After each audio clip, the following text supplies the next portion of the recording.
Hello friends, let us now learn some important points about carbohydrates. So carbohydrates, we will see the salient features of carbohydrates in this lecture. So carbohydrates are given by the general formula CnH2O taken N, where N is the number of carbon atoms which are seen. If you were asked what is the primary source of energy among all the carbohydrates, that is glycogen is the primary source of energy among all carbohydrates, and it provides 45 to 65% of total energy is provided by glycogen. So these carbohydrates can be divided into three types. We have monosaccharides, which contain only one carbohydrate unit, and we have disaccharide, which contains two carbohydrate units, and polysaccharide, which contains more than two carbohydrate units. So first we will see some important points about the monosaccharide. This monosaccharide has only one carbohydrate unit, and it is not hydrolyzed. You cannot break this monosaccharide further. These monosaccharides are actually the building blocks of carbohydrates, and they can be either aldoses or ketoses. That is, they might contain either aldehyde has functional group, or they might contain ketone group has functional group.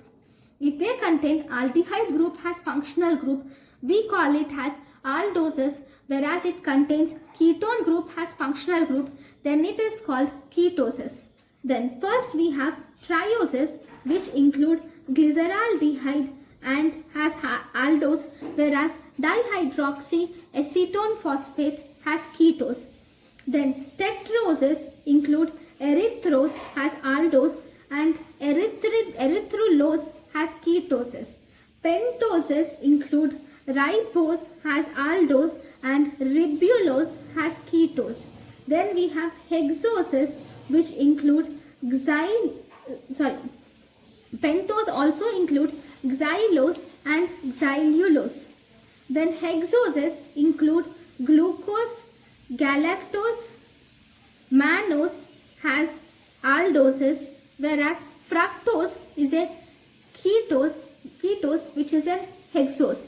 Then we have heptoses, includes we have only pseudoheptulose, which is a ketose is present as heptose, that is 7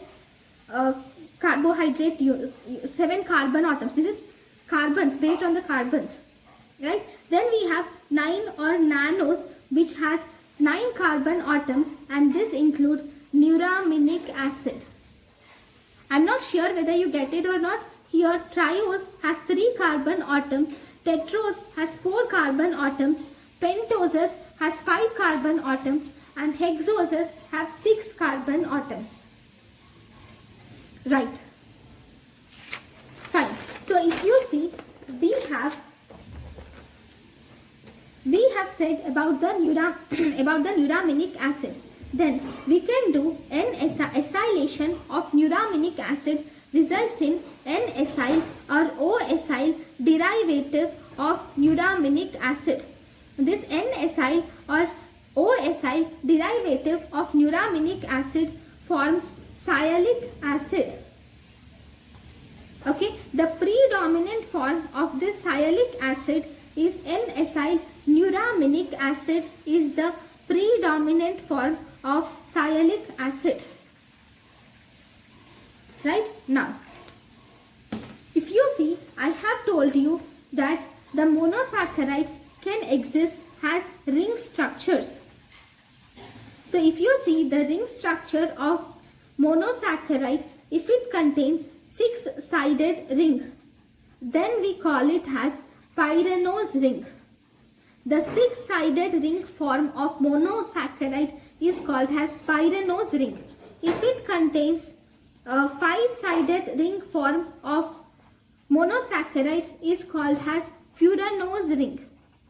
So if you see the example of pyranose ring, one example of pyranose ring is glucopyranose, whereas one example of furanose ring is fructofuranose.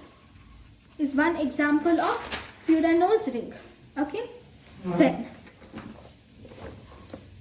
if you see hexoses, okay, hexoses are important among all the monosaccharides. Hexoses are important monosaccharides for our body.